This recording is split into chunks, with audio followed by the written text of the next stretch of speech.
आप जानते हैं इस्लाम में शहीद का कितना बड़ा मकाम है। जो अल्लाह की राह में शहीद हो जाए, कुरान कहता है वला तक़ूलू लिमन युक़तलु फी सबीलिल्लाहि अमवात, जो अल्लाह की राह में शहीद हो जाए उनको मुर्दा न कहो, बल अहयाउन इंदा रब्बिहिम युरज़क़ून, वो अपने रब के पास जिंदा हैं, वो अपने रब के पास बड़ी बेहतरीन जिंदगी गुजार रहे हैं, अपने रब के पास वो रोजी पा रहे हैं। वो अल्लाह के नबी हदीस में फरमाते हैं जो अल्लाह की राह में शहीद हो जाता है उन शुहदा की रूहों को अल्लाह ताला परिंदों के अंदर डाल देता है और वो परिंदे जन्नत की सैर करते हैं, जन्नत के बागात की सैर करते हैं। इतना बड़ा मकाम है शहीद। लेकिन अगर शहीद भी हुकूकुल इबाद में कोताही करेगा, अल्लाह के प्यारे नबी फरमाते हैं युग़फ़रु लिश्शहीद कुल्लु ज़ंबिन इल्ला दईन, जो अल्लाह की राह में शहीद हो जाता है उसके सारे के सारे गुनाह माफ हो जाते हैं, मगर कर्जा माफ नहीं होता। अगर उसने दुनिया में कर्जा लिया है और कर्जा नहीं दिया है तो उस कर्जे का हिसाब उसको क़यामत के दिन देना पड़ेगा, क्योंकि कर्जे का ताल्लुक हुकूकुल इबाद से। हमारे यहाँ बाप के मरने के बाद औलाद आपस में झगड़ा कर, ये खेत मेरा है, ये मकान मेरा है, ये जायदाद मेरी है। आज बाप की जायदाद की बड़ी चिंता है, बाप के कर्जे की भी चिंता है। पता लगाओ तुम्हारे बाप ने किससे किससे कर्जा लिया था। अल्लाह के नबी ने फरमाया आप दुआ करते थे, आप कर्जे से अल्लाह ताला की पनाह मांगा करते थे, अल्लाहुम्मा इन्नी अऊज़ु बिका मिनल मातम वल मगरम। हर नमाज में आप ये दुआ करते थे, अल्लाह मैं तेरी पनाह चाहता हूँ गुनाहों से और मैं तेरी पनाह चाहता हूँ कर्जे से। कर्जा बड़ी खतरनाक चीज है मेरे। इसलिए इस्लाम का कानून है इंतकाल के बाद सबसे पहला काम क्या किया जाएगा, मरने वाले की तजहीज़ व तकफीन उसके माल से की जाएगी। मरने वाला जो माल छोड़ के जाएगा उसी माल में से उसकी कब्र तैयार होगी, उसका कफन तैयार होगा, उसका जनाजा तैयार होगा। हाँ कोई रिश्तेदार जिम्मेदारी ले ले, बेटे जिम्मेदारी ले ले, अलग बात है, वरना पहला काम क्या किया जाएगा, उसके कफन दफन का इंतजाम उसके माल में से। दूसरा काम क्या किया जाएगा, अगर मैयत के ऊपर कर्जा है तो कर्जों का पता लगा करके कर्जा अदा किया जाएगा। तीसरा काम ये किया जाएगा, अगर मैयत ने वसीयत की थी, अपनी कोई जमीन कब्रिस्तान को दे रहा था, ईदगाह को दे रहा था, मस्जिद को दे रहा था, मदरसे को दे रहा था, किसी गरीब को दे रहा था, तो ये देखा जाएगा जो उसने वसीयत की है अगर उसके पूरे माल का 1/3 से ज्यादा वसीयत की है तो 1/3 से ज्यादा जो वसीयत है उसको इनवैलिड और अवैध माना जाएगा। अगर मान लो वो 30 लाख रुपया छोड़ के गया है तो 10 लाख रुपये से ज्यादा की वसीयत वो नहीं कर सकता, अगर करेगा तो नहीं माना जाएगा। सिर्फ 10 लाख, अगर 30 लाख छोड़ के गया है तो 10 लाख रुपये की वसीयत पर अमल किया जाएगा। उसने अगर ईदगाह में दिया था ईदगाह में दे दिया जाएगा, कब्रिस्तान के लिए दिया था कब्रिस्तान में दे दिया जाएगा, मस्जिद के लिए बोला था मस्जिद के लिए दे दिया। यहाँ एक मसला और याद रखो, हमारे यहाँ कुछ लोग अपने बेटों को वसीयत कर देते, बेटी को वसीयत कर देते, मेरे मरने के बाद ये वाला खेत मेरे बड़े बेटे को दे देना, ये वाला मकान मेरे छोटे बेटे को दे देना। ला वसीयत ले वारिसिन, अल्लाह के रसूल की हदीस है, जो वारिस है, बेटा वारिस है, बेटी वारिस है, आप बेटा और बेटी को वसीयत नहीं कर सकते। बेटा बेटी तो ऑटोमेटिक आपकी वरासत में हिस्सा पाएंगे। वसीयत हमेशा गैर वारिस को की जाती है। मिसाल के तौर पर अगर आपने कोई बच्चा गोद ले लिया है, बच्चा अगर आपने पाला है, कोई बच्चा अगर आपने गोद ले लिया है, पाल सकते हैं। शर्त यह है कि आप उस बच्चे की वल्दियत में अपना नाम नहीं लिखवाएंगे। बच्चे का बाप जो है वो ओरिजिनल बाप, उसका नाम वही चलेगा, आप अपना नाम नहीं चला सकते। अब ये अलग बात है, हमारे देश में चूंकि कानूनी पेचीदगी बहुत सारी आती है, आधार कार्ड पे, पैन कार्ड पे, राशन कार्ड पे आपने अपना नाम चढ़ा लिया हो तो वो एक मजबूरी की सूरत में तो जायज हो सकता है। लेकिन जहाँ इस्लामी तौर तरीके पर वल्दियत, जैसे निकाह के टाइम आपको अगर वल्दियत जाहिर करना है तो वहाँ पे आप ओरिजिनल जो बाप है उसी का नाम आप लेंगे, आप असल बाप का नाम बच्चे के साथ डालेंगे। आपके पाल लेने से वो आपका बच्चा नहीं होगा और ना आपका वो वारिस बनेगा। आप अगर बे औलाद भी हैं और आपने कोई बेटा पाल लिया है तो वो आपका वारिस नहीं होगा। आप अपने माल की वसीयत अगर करना चाहें तो उस बच्चे को जिसको आपने पाला है उसको 1/3 यानी 30 लाख अगर आपने छोड़ा है तो 10 लाख तक आप वसीयत कर सकते हैं, उससे ज्यादा आप वसीयत नहीं कर सकते, वो बाकी सारा माल वारिस। तो ये तीसरा काम करना। चौथा काम क्या करना है? वरासत तकसीम की जाएगी और ये वरासत जितना जल्दी मुमकिन हो मरने वाले के मरने के बाद तकसीम कर दी जाएगी। आज बाप मर जाता है, 20-20 साल तक वरासत का बंटवारा नहीं होता है और बूढ़ी माँ कहती है नहीं मेरे सब बच्चे मेरे साथ रहेंगे, मैं अलग अलग नहीं करना चाहती हूँ। माँ का एहतराम अपनी जगह है, माँ की इज्जत अपनी जगह है, मगर शरीयत का कानून यही है कि मरने वाले की वरासत जो माँ का हक है वो माँ के नाम कर दिया जाए और जो बेटों का है वो बेटों के नाम कर दिया जाए। मुंबई में हमारी जमात के बहुत मशहूर आलिम हैं डॉक्टर उबैदुर रहमान मदनी हफिज़हुल्लाह, उनके वो रहने वाले यूपी के, उत्तर प्रदेश के सिद्धार्थ नगर के रहने वाले हैं। बाप का इंतकाल हुआ, बंबई से फ्लाइट पकड़ के यूपी आए, बाप के जनाजे में शामिल हुए, जनाजे की नमाज पढ़ाई, शाम हुई, सारे भाइयों को इकट्ठा किया, पूरा जायदाद का, जमीन का, माल का कैलकुलेशन किया और सारे भाइयों में बांट दिया। गांव वाले हैरान, ये कैसा तरीका है? बाप का भी सुबह इंतकाल हुआ और शाम को इन्होंने वरासत बांट दी। कहा यही सही तरीका है, यही कुरान और हदीस का। मेरे प्यारे साथियों, आज हमने माहौल ऐसा बना दिया है कि कुरान और हदीस पर अगर कोई अमल करता है तो हमें अजीब लगता है, लेकिन सही बात यही है कि मरने वाले के मरने के बाद जितना जल्दी मुमकिन हो हम वरासत को बांट दें, जिसका जो हिस्सा बनता है वो उसको हम दें। तो हुकूकुल इबाद में मेरे प्यारे साथियों ये तमाम चीजें आती हैं। अब आइए जरा उस आयत के ऊपर गौर करें जो आयत मैंने खुतबे मसनूना के बाद आपके सामने पढ़ी है। सूरह निसा की आयत नंबर 36, आयत नंबर 36 है और इस आयत में अल्लाह ताला ने 10 हुकूक बयान किए हैं, इसीलिए उलमा इस आयत को आयतुल हुकूक बोलते हैं। लेकिन बड़ी अजीब बात यह है कि अल्लाह ने एक हक अपना बयान किया है और 9 हक अल्लाह ताला ने हुकूकुल इबाद का बयान किया है, ये बताने के लिए कि मेरे बंदो, हुकूकुल इबाद को तुम हल्के में मत लेना, हुकूकुल इबाद को छोटा मत समझना, हुकूकुल इबाद को मामूली मत समझना। अल्लाह ने 10 बातें बयान की, उसमें से एक हुकूकुल्लाह में से है और 9 बातें हुकूकुल इबाद।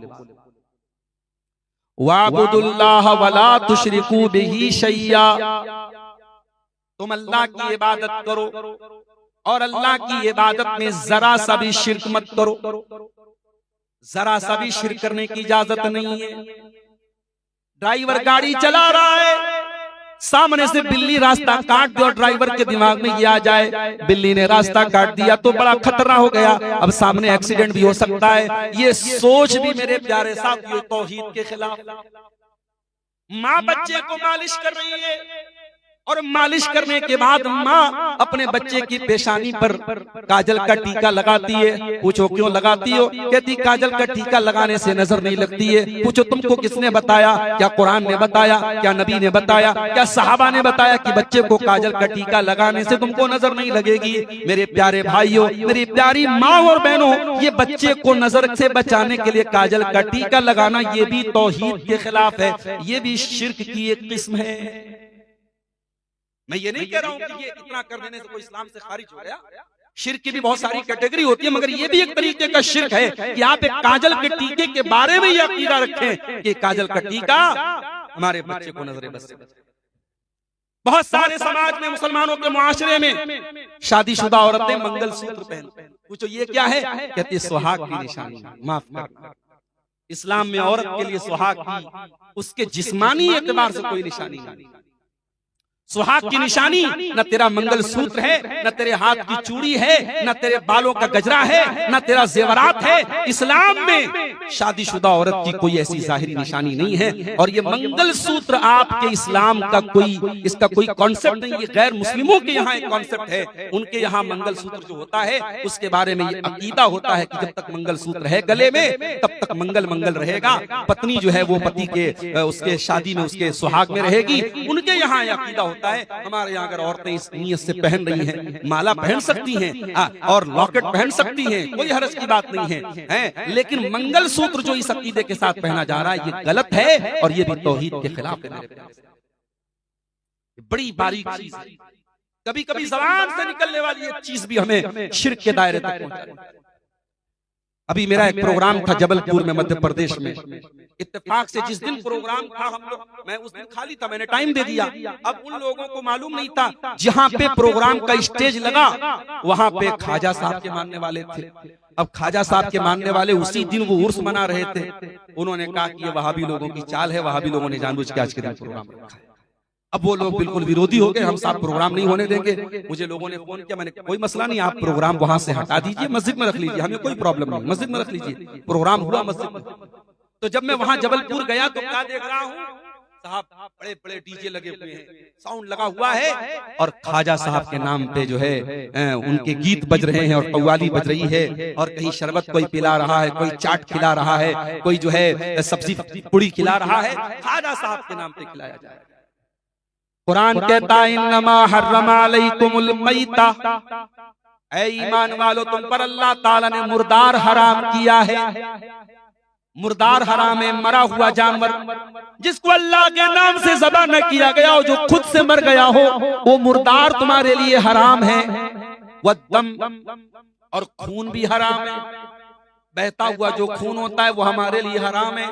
हाँ, कलेजी की शक्ल में वो खून जमा हुआ है वो हलाल है, लेकिन बहता हुआ जो जानवर का खून है वो हराम है। वलहमल खिंजीर, और सूअर का गोश्त हराम है। वमा उहिल्ल बिही लिगैरिल्लाह, और जिस चीज पर अल्लाह के सिवा किसी और का नाम लिया जाए, ख्वाजा साहब का नाम लिया जाए, बड़े पीर साहब का नाम लिया जाए, किसी नबी का नाम लिया जाए, किसी वली का नाम लिया जाए, किसी देवी का नाम लिया जाए, किसी देवता का नाम लिया जाए, ईसा मसीह का नाम लिया जाए, किसी का भी नाम लिया जाए, वमा उहिल्ल बिही लिगैरिल्लाह, जिस तरीके से मुर्दार हराम है, जिस तरीके से खून हराम है, जिस तरीके से सूअर का गोश्त हराम है, उसी तरीके से जिस चीज पर गैरुल्लाह का नाम लिया जाए वो चीज।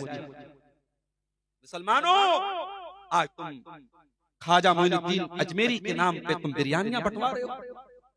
जो ये काम कर रहा है उसे शर्म से चुल्लू भर पानी में डूब मरो। अरे उससे बड़ा फ्रॉडिया कौन होगा, उससे बड़ा धोखेबाज कौन होगा जो नमाज में कहता है इय्याका नअबुदु व इय्याका नस्तईन, ऐ अल्लाह हम तेरी ही इबादत करते हैं और तुझी से मदद मांगते हैं। और जब मस्जिद के बाहर निकलता है तो किसी को ख्वाजा गरीब नवाज कहता है, किसी को गौसे आजम कहता है, किसी को दस्तगीर कहता है। कभी मदीने जा करके वहां गुंबद खजरा के सामने हाथ बांध करके दुआएं करता है अल्लाह के रसूल से। मेरे प्यारे साथियों, कुरान कह रहा है वाबुदुल्लाह वला तुशरिकू बिही शैया, अल्लाह की इबादत करो और अल्लाह के साथ जर्रा बराबर भी तुम शिर्क मत। ये मत भूल जाओ कि तुम ला इलाहा इल्लल्लाह के मानने वाले। सर पे टोपी लगा लेने से और गोश्त खा लेने से तुम मुसलमान नहीं हो जाओगे जब तक तुम शिर्क से अपने दामन को नहीं बचाओगे। दुनिया का सबसे बड़ा पाप यही शिर्क है मेरे प्यारे साथियों। अगर तौबा किए बगैर दुनिया से मर गए और शिर्क से तौबा नहीं की तो अल्लाह ताला क्या बचने का, नजात का कोई रास्ता नहीं। इसीलिए अल्लाह के प्यारे नबी फरमाते हैं मन क़ाला ला इलाहा इल्लल्लाहु खालिसन मिन क़िबली नफ्सिही दखलल जन्नह, जो ला इलाहा इल्लल्लाह पढ़ेगा, जो तौहीद का इकरार करेगा और मरते दम तक तौहीद पर कायम रहेगा, जो शिर्क नहीं करेगा वो जन्नत में जाएगा। ऐ बरारी वालों, वो हरिशपुर वालों, इस तौहीद की हिफाजत करना और अल्लाह का शुक्र अदा करना, ये तौहीद आपको फ्री में मिल गई है। आपको इसके लिए कोई मेहनत नहीं करनी पड़ी, कोई कुर्बानी नहीं देनी पड़ी। आपके बाप भी तौहीद पर थे, आपके दादा भी तौहीद पर थे, आप तौहीद वाले घराने में पैदा हुए और आपके घर में शिर्क नहीं हो रहा है, तो ये बहुत बड़ी नेमत है। इस नेमत की कदर करना मेरे भाइयों, और अपनी आने वाली नस्लों को भी तौहीद सिखा करके जाना। कहीं ऐसा ना हो आपका बच्चा बेंगलोर में पढ़ रहा है, आपका बच्चा मुंबई में जॉब कर रहा है, आपका बच्चा कलकत्ता में जॉब कर रहा है और आपने उसकी तरबियत मजबूत नहीं की, और जहां पर वो जॉब कर रहा है या जहां पे वो पढ़ाई कर रहा है वहां के एटमॉस्फेयर से और वहां के माहौल से प्रभावित होकर, मुतासिर होकर आपका बेटा तौहीद को छोड़ दे और वो शिर्क वाले काम करने लगे, मज़ारों पर भी सजदे करने लगे, पत्थर के बुतों के आगे सजदे करने लगे, गैर मुस्लिमों के त्योहार में भी शिरकत करने लगे, और आपका बेटा आपसे कहे अब्बा आप तो बहुत कट्टरपंथी हैं, हम लोग तो बड़े लिबरल और सेकुलर हैं। अगर आपका बेटा ऐसा सेकुलर और लिबरल बन रहा है कि अपने दीन और ईमान से समझौता कर रहा है तो ये बहुत बड़े खतरे की घंटी है। मेरे प्यारे साथियों, अपनी तौहीद की भी हिफाजत करो और अपनी आने वाली नस्लों की भी तौहीद की हिफाजत करो। आज हालात बहुत नाजुक हैं। बिहार और झारखंड के छोटे छोटे गांवों से अब ये खबरें आ रही हैं, मुसलमान लड़की व्हाट्सएप पर किसी से चैटिंग करती थी, गैर मुस्लिम लड़का था, भाग गई उसके साथ और अगले दिन जाकर के थाने में उसने कहा कि मैं हिंदू धर्म स्वीकार कर रही हूं, मैं इस्लाम को छोड़ रही हूं, मैं जो है इसके साथ शादी कर रही हूँ, इस्लाम और ईमान को त्याग रही हूँ, और मीडिया वाले उसको कवरेज, ऐसे मामला है। तो अगर यही उल्टा हो जाए तो साहब वो बहुत बड़ा जुर्म हो जाएगा। और अगर मुसलमान लड़की जाकर के इस तरीके से इस्लाम को छोड़ दे तो मीडिया वाले हाथों हाथ लेते हैं और उसको खूब प्रचार करते हैं। ये हालात क्यों आए हैं मेरे प्यारे साथियों? इसलिए कि हमने आज अपने बच्चों और बच्चियों को दीन की तालीम देना बंद कर दिया है। आज हमारे घरों में दीन की तालीम ना के बराबर है तौहीद की तालीम। और मैंने जुमा के खुतबे में जो बात कही थी फिर से कह रहा हूं, अपने जुमा के खुतबे के निजाम को मजबूत बनाओ मेरे प्यारे साथियों, और जुमा की नमाज में औरतों को जरूर शामिल करो। ये बहुत जरूरी चीज है, वरना आने वाले वक्त में आपको पछताना। वाबुदुल्लाह वला तुशरिकू बिही शैया, तुम अल्लाह की इबादत करो और अल्लाह के साथ किसी को शरीक मत करो। उसके बाद फरमाया वबिल वालिदैन एहसाना, और अपने माता पिता के साथ, अपने माँ बाप के साथ तुम अच्छा सलूक करते रहो। जरा गौर करो मेरे भाइयों, हुकूकुल इबाद का नंबर आया तो अल्लाह ताला ने सबसे पहले माँ बाप का जिक्र किया, इसलिए कि सारे लोगों में हुकूकुल इबाद में अगर पहला नंबर किसी का तो आपके माँ बाप का है। जिस माँ ने 9 महीने आपको पेट में रखा है, जिस बाप ने खून पसीने की कमाई से आपको चलना सिखाया है, जिस बाप ने आपको जिंदगी की धूप छांव से गुजरना सिखाया है, उस बाप की कदर करो, उस माँ की कदर करो। मैं ये नहीं कहता कि आज नौजवान नस्ल अपने माँ बाप से मोहब्बत नहीं करती है, बहुत सारे अच्छे बच्चे भी हैं माँ बाप से बहुत प्यार करते हैं। मगर एक बात बोलता हूँ, जो मोहब्बत माँ बाप अपनी औलाद से करते हैं, औलाद वो मोहब्बत चाह करके भी अपने माँ बाप से नहीं कर सकते। आप छोटे से थे, कहीं पर भी आपने पेशाब कर दिया, कहीं पर भी पाखाना कर दिया, माँ बेचारी रोटी बना रही थी, किसी ने आके कहा मुन्ने ने पाखाना करा, माँ को गुस्सा आया, मगर मासूम बच्चा था, माँ गई, उसने बच्चे की गंदगी को साफ किया, बच्चा रो रहा था, माँ ने पुचकारा, दुलार किया, प्यार किया, बच्चे को धुला करके आई, बच्चा हंसने लगा।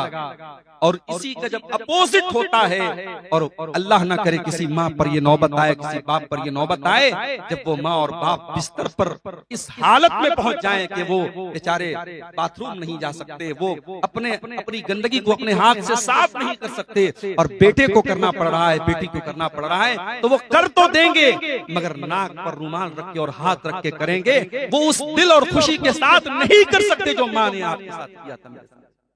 ये फर्क है माँ की मोहब्बत में और आपकी माँ से मोहब्बत में। मेरे प्यारे साथियों, जब तक माँ बाप जिंदा है उनकी कदर करें।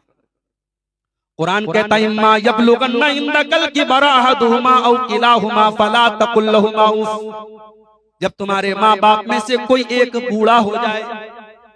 बंबई वगैरह में क्या हो रहा है, मुसलमानों में तो कम है, दूसरे लोगों में ये रिवाज ज्यादा है कि बूढ़े लोग हो गए तो उनको घर में नहीं रखते कि ये बूढ़ा दिन भर पक पक पक करेगा, इसको निकाल दो घर से। और वहां बूढ़ों के रहने की एक जगह होती है, ओल्ड एज होम बोलते, वहां जाकर के पैसा देते हैं कि साहब ये मेरा बूढ़ा बाप है, इसको रख लो, इसका ख्याल रखो, हम अपने घर में नहीं रख सकते, हमारे बच्चे पर जो है असर अच्छा नहीं। अल्लाह, इंसान इतना गिर जाए, बूढ़े माँ बाप तेरे घर के लिए बोझ बन गए। और उसी हमारे उत्तर प्रदेश की धरती पर ऐसा वाकया भी हमने देखा है, मुसलमान घर में ऐसा वाकया देखा है, बाप चला गया, बूढ़ी माँ बची बेचारी, 70-75 साल की उम्र हो गई थी बूढ़ी माँ की, बेचारी उसका पेट सही नहीं रहता था, कहीं पर भी गंदगी कर देती थी, पाखाना कर देती थी, और इकलौता बेटा था और बहू थे। बेटा और बहू जो है उस बूढ़ी माँ की खिदमत करने से जब थक गए तो उन लोगों ने एक दिन पता नहीं क्या खिला दिया उस बूढ़ी औरत को। अगले दिन उसकी लाश पाई गई, और लोगों का कहना है, चश्मदीद लोगों का कहना है कि उस बूढ़ी औरत की बॉडी देख करके ऐसा लग रहा था, उसका पूरा शरीर ऐसा नीला पड़ा हुआ था, ऐसा लग रहा था कि उसको जहर दिया गया। मेरे प्यारे साथियों, हम किस दौर में जिंदगी गुजार रहे हैं? आओ, कुरान 1400 साल पहले तुम्हें माता पिता का सम्मान करना सिखा रहा है। हाँ, इस्लाम में माँ के पैर छूने की इजाजत नहीं है, बाप के आगे झुकने की इजाजत नहीं है, क्योंकि इस्लाम में झुकना है तो सिर्फ अल्लाह के सामने झुकना है। हाँ, लेकिन जो प्रेम, जो मोहब्बत आपको माँ बाप से करनी है मेरे प्यारे साथियों, दुनिया में सबसे बड़ा अधिकार, अगर आपकी मीठी वाणी, आपकी मीठी जुबान और आपके हुस्ने सलूक के सबसे ज्यादा अगर हकदार कोई है तो आपके माँ बाप है। कुरान कहता है जब तुम्हारे माँ बाप में से कोई एक बूढ़ा हो जाए या दोनों बूढ़े हो जाए, कुरान कहता उनको खबरदार उफ भी मत कहना। अच्छा, जानते हो इसकी वजह क्या है? अल्लाह ने बुढ़ापे का नाम क्यों दिया? इसका जवाब अल्लाह ने सूरह यासीन के अंदर दिया। वमन नुअम्मिरहु नुनक्किसु फिल खल्क़, जो बूढ़ा हो जाता है उसका बचपन लौट जाता है। अल्लाह ताला ने ऐसा सिस्टम बनाया है, इंसान जैसे जैसे बूढ़ा होता चला जाएगा उसका बचपन लौटता चला जाएगा, वो चिड़चिड़ा होता चला जाएगा, वो जिद्दी होता चला जाएगा। जब तुम्हारी माँ बूढ़ी हो जाए, जब तुम्हारा बाप बूढ़ा हो जाए और बात बात पे चिड़चिड़ापन दिखाने लगे, जिद करने लगे, तो तुम अपना बचपन याद कर लेना। तुम जब जिद करते थे तुम्हारे माँ बाप कभी बुरा नहीं मानते थे, तुम्हारी जिद को पूरा किया करते थे, तुम बात बात पे सवाल किया करते थे, तुम्हारी माँ कभी तुम्हारे सवालों से थकती नहीं थी, तुम्हारा बाप तुम्हारे सवालों से कभी नाराज नहीं होता था। ओ बूढ़े माँ बाप, जिनके बूढ़े माँ बाप हैं, मेरे प्यारे साथियों, उन बूढ़े माँ बाप की कदर करो। फरमाया उनको उफ भी न कहना, वला तनहरहुमा, उनसे डांट करके झटक करके गुस्से से बात न करना, वकुल लहुमा कौलन करीमा, उनसे अदब से बात करना, तमीज से बात करना।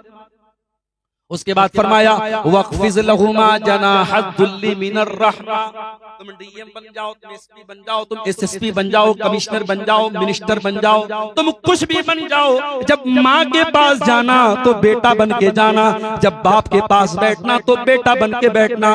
माँ को अपनी कुर्सी का पावर न दिखाना, बाप को अपने ओहदे का पावर न दिखाना। फरमाया वक़्फ़िज़ लहुमा जनाहद्दुल्ली मिनर रहमा, अपने माँ बाप के सामने डाउन टू अर्थ हो जाना, अपने आप को डाउन कर देना, अपने आप को झुका देना। और ये दुआ भी अल्लाह ने सिखा दी, वक़ुर रब्बिरहमहुमा कमा रब्बयानी सगीरा, और ये दुआ पढ़ते रहना कि ऐ मेरे परवरदिगार, मेरे माता पिता पर तू रहम फरमा, मेरे माँ बाप पर तू दया कर। ऐ अल्लाह, जिस तरीके से बचपन में उन्होंने मुझको पाला है।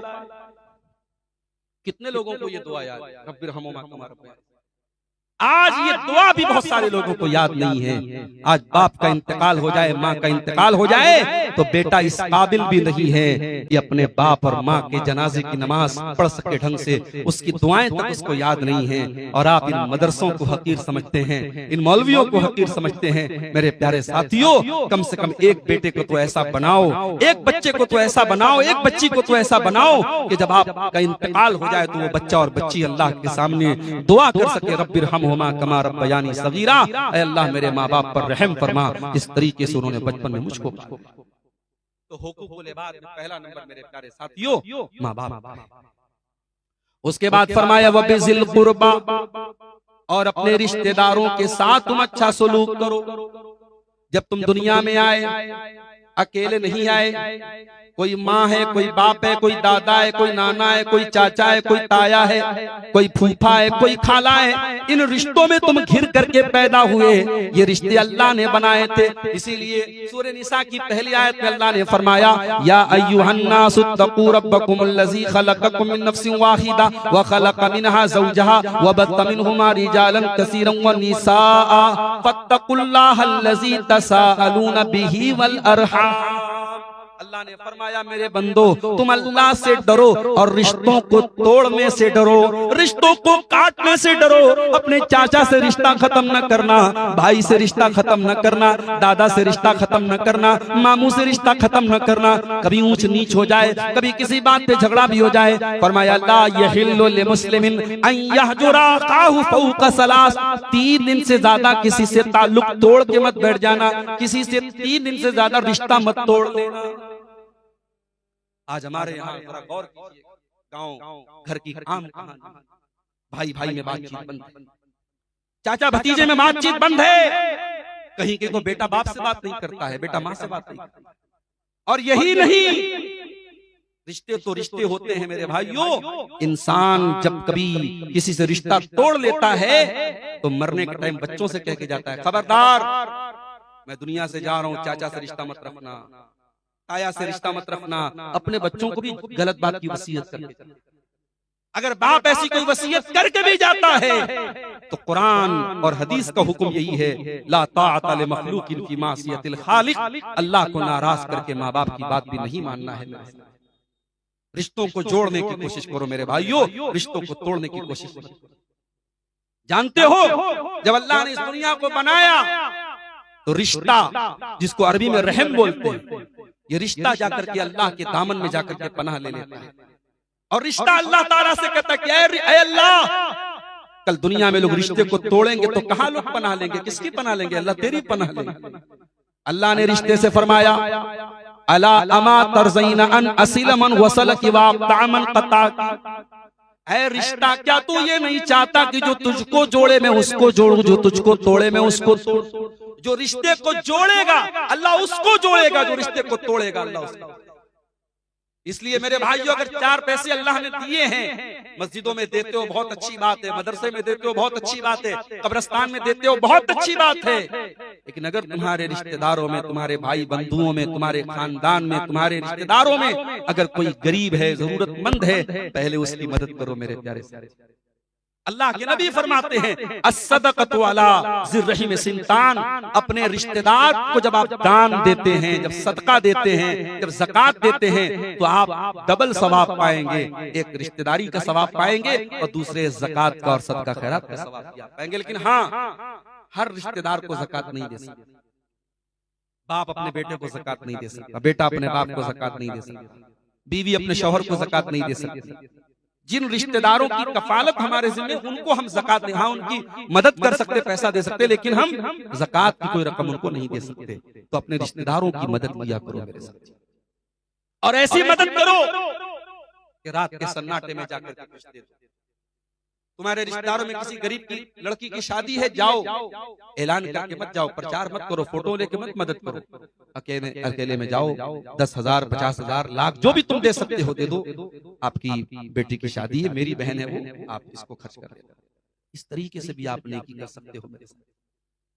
जुमा का दिन था, आज आपने फजर की नमाज अगर मस्जिद में पढ़ी होगी और इमाम साहब ने सूरे दहर पढ़ाई होगी दूसरी रकात में, तो ये आयत भी आपने सुनी होगी, वयुतइमून अत्ताआम अला हुब्बिही मिस्कीनन व यतीमन व असीरा। अल्लाह के नेक बंदे गरीबों को खाना खिलाते हैं, यतीमों को खाना खिलाते हैं, कैदियों को खाना खिलाते हैं, और जब खाना खिलाते हैं तो क्या कहते हैं, इन्ना ला नुरीदु मिनकुम जज़ाअन वला शुकुरा इन्ना नखाफु मिन रब्बिना यौमन अबूसन कमतरीरा। हमें तुमसे कोई थैंक यू, कोई शुक्रिया, कोई बदला नहीं चाहिए, हम तो अल्लाह से अपना बदला चाहते हैं। मेरे प्यारे साथियों, अपने रिश्तेदारों के काम। और अगर किसी रिश्तेदार से आपकी अनबन हो गई है तो जा करके बात खत्म कर दो। अगर आपको अपनी नाक कटवानी पड़ जाए, अगर आपको ऐसा लगता है कि मैं गया तो दुनिया यही कहेगी मैं झुक गया, मेरी नाक कट गई, तो मेरे प्यारे साथियों, अगर झगड़ा खत्म करने के लिए नाक कट जाए तो ऐसी नाक को कटवा लेना। अगर दुनिया की नजर में तुम झुक गए तो झुक जाना, मगर बात को खत्म कर देना, इसके बदले में तुमको जन्नत में महल मिलेगा। अल्लाह के नबी फरमाते हैं अना ज़ईमुन बिबैतिन फी रबदिल जन्ना, मैं जन्नत के किनारे उस एक मकान की गारंटी देता हूँ उस इंसान को, लिमन तरकल मिरा व इन काना मुहिक्कन, जो हक पर होने के बावजूद झगड़ा छोड़ दे। आप हक पर है, आप सही हैं, सामने वाला गलत है, लेकिन अगर आप झगड़ा खत्म कर दें जाकर के, भाई चलो जो हुआ सो हुआ, बात खत्म करो, अगर आपने झगड़ा खत्म कर दिया, मेरे प्यारे साथियों, दुनिया की बड़ी से बड़ी दौलत उसके सामने क्या हैसियत रखती है। नबी ने फरमाया जन्नत में आपको महल मिलेगा। आज कलकत्ता जैसे शहर में बॉलीवुड का एक्टर शाहरुख खान जब अपना होटल लेता है, तो कलकत्ता में गया तो लोगों ने मुझको दिखाया कि कई करोड़ का ये होटल जो है शाहरुख खान ने लिया है। आज कलकत्ता जैसे शहर में करोड़ों का कोई होटल अगर कोई ले रहा है तो बॉलीवुड का एक एक्टर ले रहा है जिसके पास करोड़ों की दौलत है। मेरे प्यारे साथियों, मैं कहता हूँ ये करोड़ों के होटल और ये अरबों की दौलत जन्नत के 1 स्क्वायर फीट एरिया के मुकाबले भी कुछ नहीं है। अल्लाह के नबी ने फरमाया लमौज़उ सौतिन फिल जन्ना, जन्नत में एक कोड़ा रखने की जगह, जन्नत में 1 स्क्वायर फीट का एरिया दुनिया की तमाम नेमतों से बेहतर है। मेरे प्यारे साथियों, अगर अपने रिश्तेदार से झगड़ा खत्म करने पर आपको जन्नत में एक मकान मिल रहा है तो ये घाटे का सौदा नहीं है। जाओ और बात खत्म कर दो। चाचा से अगर बिगाड़ है तो बिगाड़ खत्म करके दोस्ती कर लो। भाई से अगर बातचीत बंद है जाके बात खत्म कर लो। मेरे भाइयों, यकीन करो आपके कारोबार में भी बरकत होगी, आपकी रोजी रोटी में भी बरकत होगी। जब खानदान में मेल और मोहब्बत होगा, आपकी उम्र में भी अल्लाह ताला बरकत देगा, आपकी रोजी रोटी में भी बरकत देगा। एक मिसाल याद आई, हजरत आयशा रज़ी अल्लाह ताला अन्हा, उनका एक मर्तबा कुछ इख्तिलाफ हो गया उनके भांजे के साथ, हजरत अब्दुल्लाह बिन ज़ुबैर। हम सब जानते हैं कि खाला का दर्जा इस्लाम में मां के बराबर। खाला जो होती है माँ की बहन, उसका दर्जा माँ के बराबर है। हजरत आयशा खाला थी, उनकी बहन हजरत अस्मा के बेटे अब्दुल्ला बिन जुबैर थे।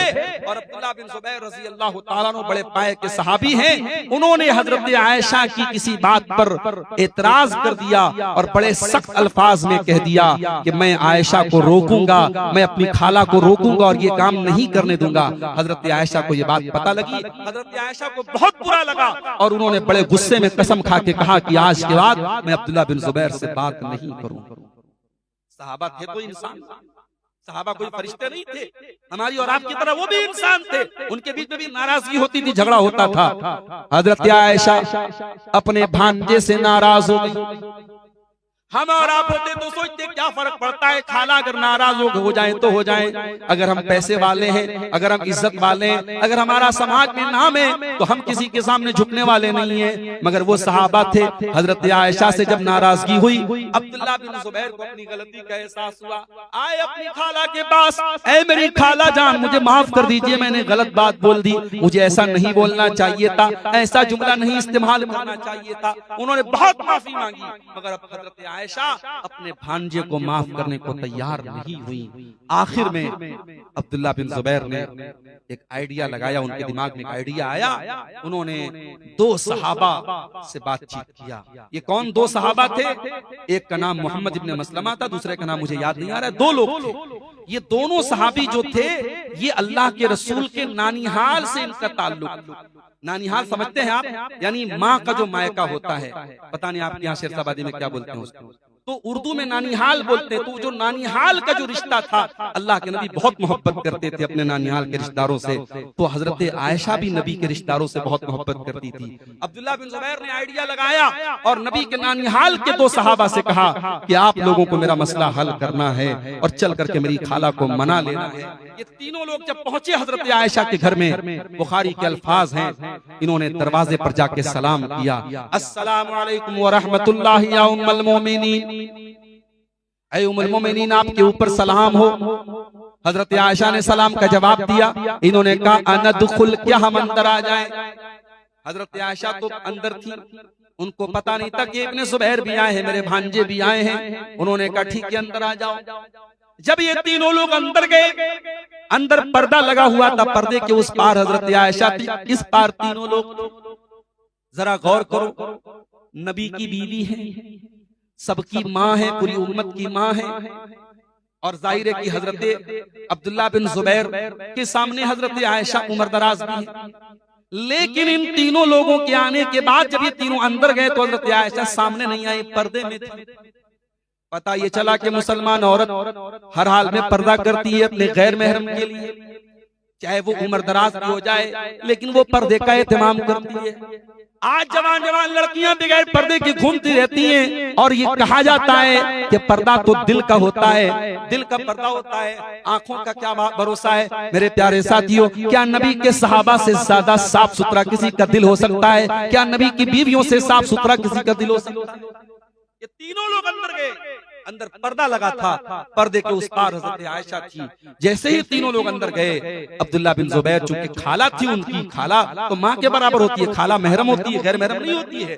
हजरत अब्दुल्ला बिन जुबैर अंदर गए और खाला के गले लग करके फूट फूट के रोने लगे और माफी मांगने लगे कि खाला जान, आपके भांजे ने गलती कर दी, मुझे नहीं ऐसा जुमला बोलना चाहिए था, हूँ तो आपकी बहन का बेटा, हूँ तो आपके बच्चे के बराबर, माफ कर दीजिए। हजरत आयशा भी रोने लगी, कहने लगी नहीं नहीं ऐ इब्ने जुबैर, मैंने कसम खाई है मैं तुझसे बात नहीं करूंगी, मैं तुझसे रिश्ता नहीं रखूंगी। हजरत आयशा भी रोती चली जा रही है, इब्ने जुबैर भी रोते चले जा रहे हैं, और इधर ये दोनों सहाबी भी रो रहे हैं और रोते हुए कह रहे हैं कि ऐ हजरत आयशा, ऐ उम्मुल मोमिनीन, ऐ नबी की ज़ौजे मोहतरमा, आपने तो अल्लाह के रसूल की वो हदीस सुनी होगी, आपने फरमाया कि किसी मुसलमान के लिए जायज नहीं है कि अपने मुसलमान भाई से 3 दिन से ज्यादा ताल्लुक तोड़ के रखे। ऐ अम्मा आयशा, माफ कर दीजिए अपने भांजे को, खत्म कर दीजिए बात को, 3 दिन से ज्यादा टाइम गुजर चुका है, मुनासिब नहीं है आपके लिए। जब इन लोगों ने बहुत ज्यादा प्रेशर डाला, आखिर हजरत आयशा ने माफ किया अपने भांजे को।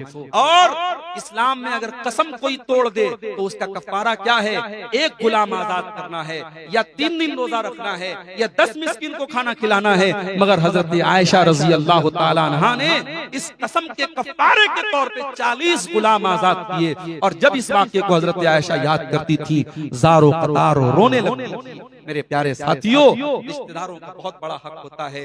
जब आप अपने सुख दुख में देखें कि आपका रिश्तेदार किस हाल में है, उसके सुख दुख का जरूर ख्याल करें। हुकूकुल इबाद में अल्लाह ताला ने वालिदैन के बाद दूसरे नंबर पे जिक्र किया है रिश्तेदार। फिर तीसरे नंबर पे फरमाया वल यतामा, यतीमों के साथ जो बच्चे अनाथ हो जाएं, जो बच्चे अनाथ हो जाएं, जिनका बाप इंतकाल कर जाए, वो बच्चा जब तक नाबालिग है वो यतीम है। उस यतीम बच्चे के साथ तुम अच्छा सलूक करो। अगर मदरसे में कोई यतीम बच्चा पढ़ रहा है, हो सके तो उसकी पढ़ाई का खर्चा जा करके उठा लो, उसके अनाज का खर्चा जा करके उठा लो, उसकी खुराकी की फीस जा करके अदा कर दो। किसी यतीम के काम आ जाओ, किसी यतीम के साथ जुल्म न करो, किसी यतीम के साथ अन्याय न करो।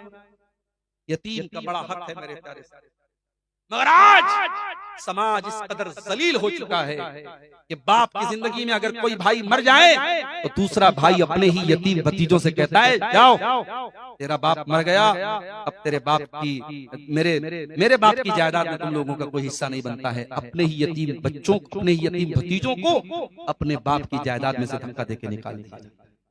और वहां पे लोगों को शरीयत याद आती है कि शरीयत का कानून यही है कि बाप की जिंदगी में बेटा मर जाए तो फिर दादा की वरासत में पोतों का हक नहीं। मेरे प्यारे साथियों, इस्लाम के कुछ कानून ऐसे भी हैं जो आपके ईमान की और आपकी इंसानियत की परीक्षा लेने। जब ये मौका आ जाए और किसी का भाई अपने बाप की जिंदगी में मर जाए तो वहां भाई को ये सोचना चाहिए कि जो हमारा भाई मर गया है, अगर मैं मरा होता और मेरे बच्चे आज अगर यतीम हुए होते तो क्या होता। वहां परीक्षा दादा की है। दादा को ये चाहिए कि जब तेरा बेटा मर गया तेरी जिंदगी में और तेरे यतीम पोते पोतियां हैं तो तुझे तो इस्लाम ने ऑप्शन दिया है, तू अपनी वरासत में 1/3 हिस्सा तू वसीयत कर सकता है। वहां पे दादा को चाहिए कि अपने पोतों और पोतियों के नाम वो वसीयत कर दे। 1/3 तक तो कर ही सकता है। और दादा अगर नहीं भी करता है तो वहां चचा लोगों की और जो उस मरहूम भाई की जो और भाई लोग हैं उनके ईमान की परीक्षा है। मेरे प्यारे साथियों, मगर हम इसका समाज में उल्टा देखते हैं। हम ये देखते हैं अपने ही यतीम भतीजों को लोग निकाल देते हैं, उनको बाप की जायदाद में हिस्सा। और वहां कहते हैं साहब शरीयत का यही कानून है। जिंदगी में शरीयत का कोई कानून याद हो चाहे न याद हो, यहाँ पे जरूर उनको कानून याद आ जाता है और कहते हैं नहीं साहब आपका हिस्सा नहीं बनता है। मेरे प्यारे साथियों, वो यतीम है और यतीम का बड़ा हक है। नबी ने कहा यतीम के सर पे मोहब्बत से हाथ फेर दो, अल्लाह तुम्हारे दिल की सख्ती को दूर कर। उसके बाद फरमाया वल मसाकीन, और मिस्कीनों और गरीबों के साथ भी तुम अच्छा सलूक करो। तुम अगर पैसे वाले हो, तुम्हारा मकान बहुत अच्छा है, तो जो गरीब है, जो कमजोर है, जो बेचारा झोपड़ी में रहता है, उस बेचारे को हकीर न समझो। अपनी दौलत पर तुम अहंकार न करो, गुरूर न करो। उस गरीब की मदद करो। मदद नहीं कर सकते तो कम से कम बेइज्जती मत करो, इंसल्ट मत करो।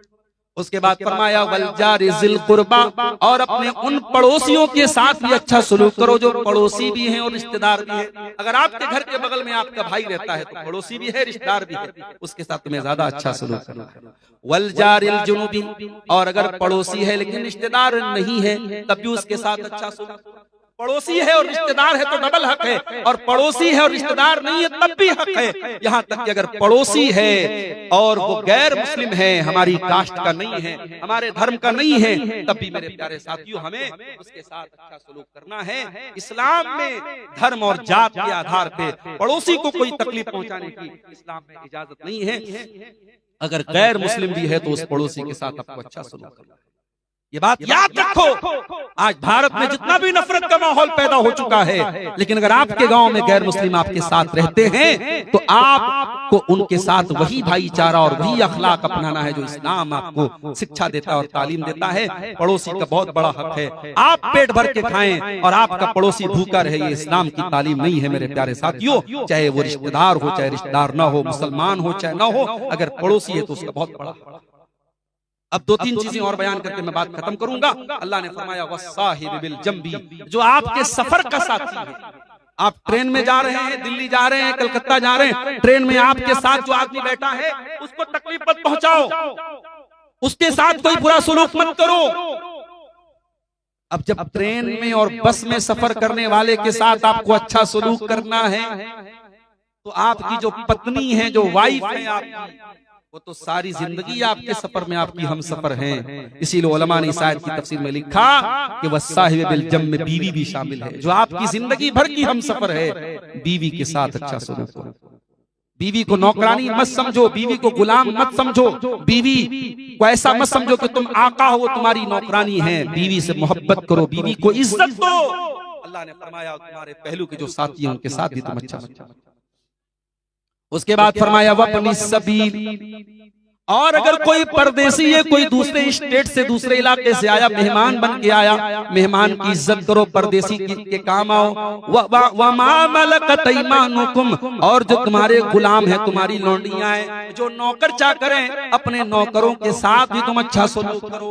अगर आप कोई कंपनी चलाते हैं, कोई ऑफिस है आपका, कोई कारखाना है आपका, और आपके अंडर में कुछ लोग काम करते हैं, तो अपने नौकरों के साथ भी आप अन्याय मत कीजिए, अत्याचार मत कीजिए। जुमा के खुतबे में आपने वाकया सुना कि गुलाम को सहाबी ने ज्यादा सजा दे दी, तो नबी ने फरमाया कयामत के दिन उसका अंजाम भुगतना पड़ेगा। इसीलिए एक सहाबी ने जब अपने किसी गुलाम को बुरा भला कह दिया और उसकी माँ का नाम लेके ताना मार दिया, तो अल्लाह के नबी बहुत भड़क गए, बहुत नाराज हुए, और अल्लाह के प्यारे नबी सल्लल्लाहु अलैहि वसल्लम फरमाया कि ऐ अबू ज़र, तुमने बहुत गलत काम किया है, ये दौरे जाहिलियत वाला काम है। ऐ अबू ज़र, ये गुलाम, ये नौकर, ये भी तुम्हारे भाई हैं। अल्लाह ताला ने तुमको ऊपर बनाया, उनको नीचे बनाया, उनको तुम्हारे मातहत बनाया है। लिहाजा जो खाओ उनको खिलाओ, जो पहनो उनको पहनाओ, और उनकी ताकत से ज्यादा उनके ऊपर बोझ मत डालो।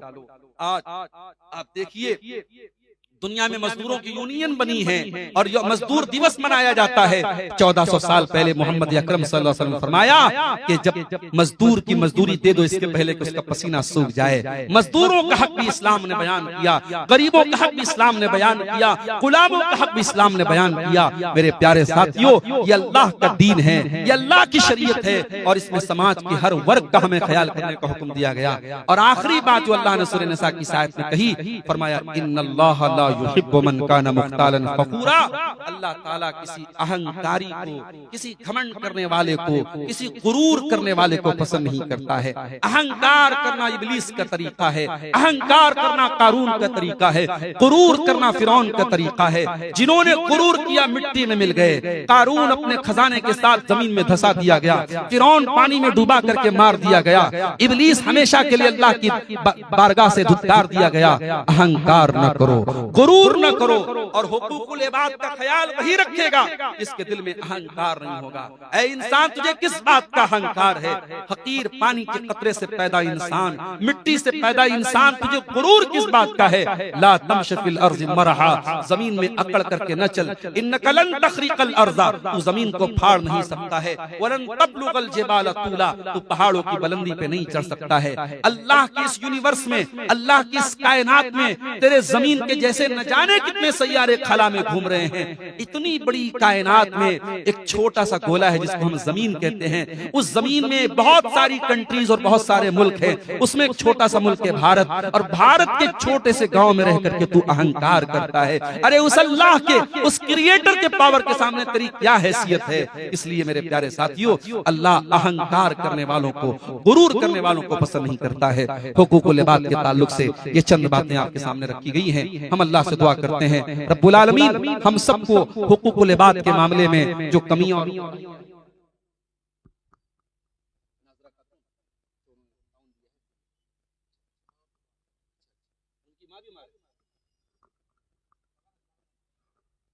ये किसी नाजरा खातून नाम की खातून है, वो बीमार है, उनकी माँ बीमार हैं।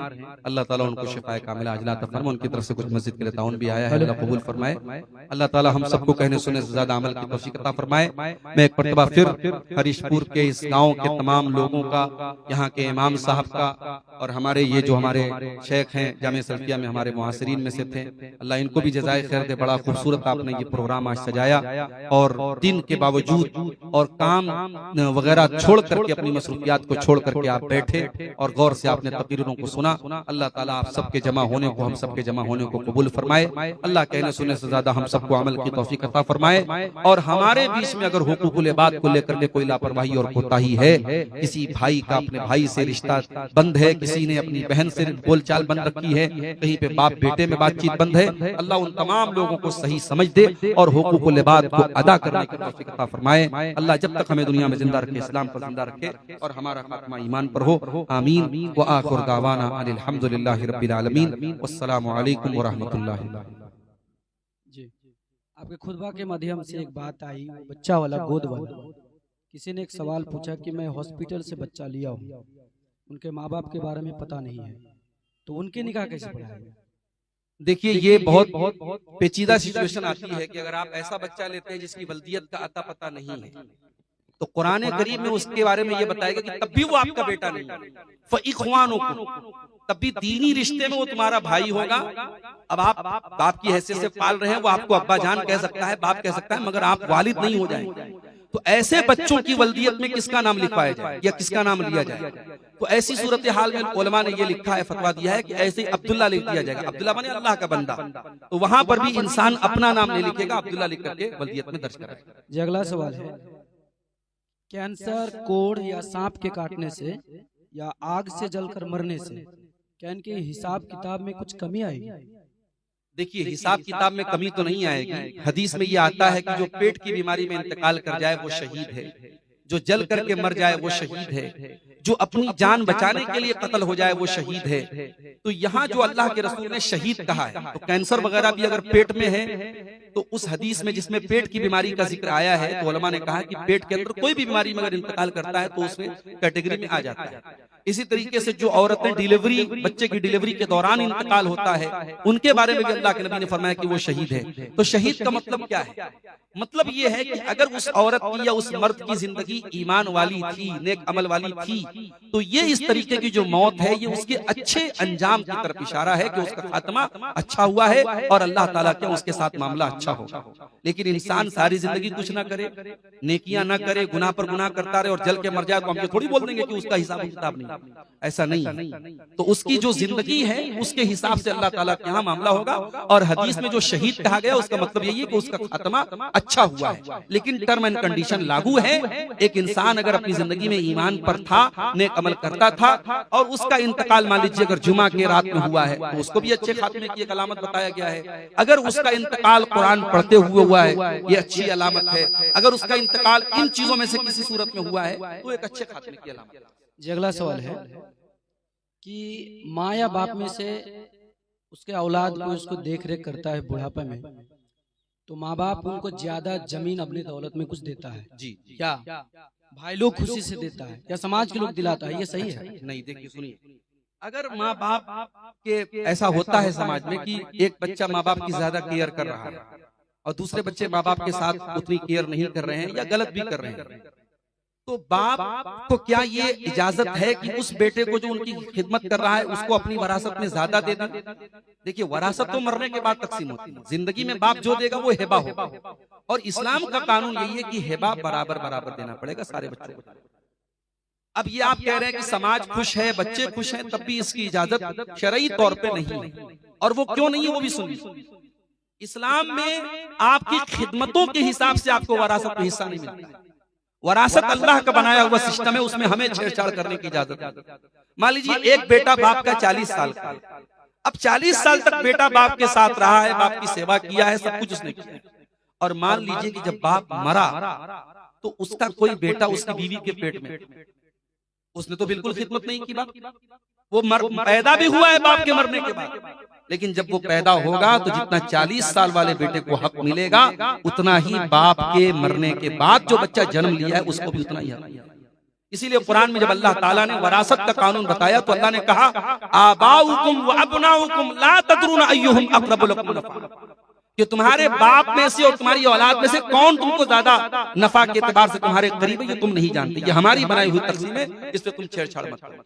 इसलिए हाँ, बाप ये कह सकता है अपने बच्चों से कि भाई मैं अल्लाह ताला क्या पकड़ मेरी हो इसलिए मैं ऐसा कोई काम नहीं कर सकता।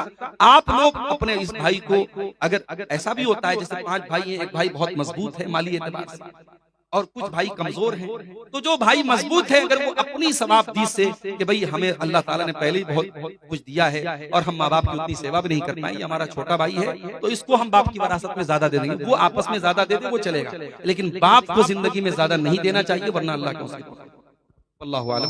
जी अगला सवाल है, कोई दौलत वाला आज अपने बेटी के शादी में दामाद को हद से भी ज्यादा वो दहेज दे रहा है। जी अगला प्रोफेसर है, कोई है, इस कारण दे रहा है। जी उनके कारण गरीब बिगड़ रहे हैं। जी तो क्या दहेज लेना सही है और इसकी जिम्मेदारी कौन बनेगा?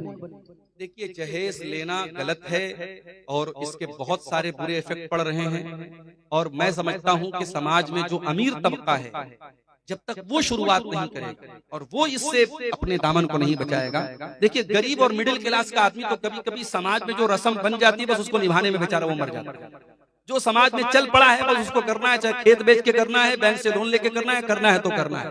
तो जो जिसको अल्लाह ताला ने ताकत दी है और वो फिर भी अवॉइड कर रहा है तो वहां से ये बुराई खत्म हो। और जो चीज गलत है सो गलत है, गरीब ले दे रहा है तो भी गलत है, अमीर जो ले रहा है दे रहा है वो भी गलत है। और हम ये भी नहीं कह सकते पूरी तरीके से अमीर लोग ही दोषी हैं, पूरे समाज को मिल करके।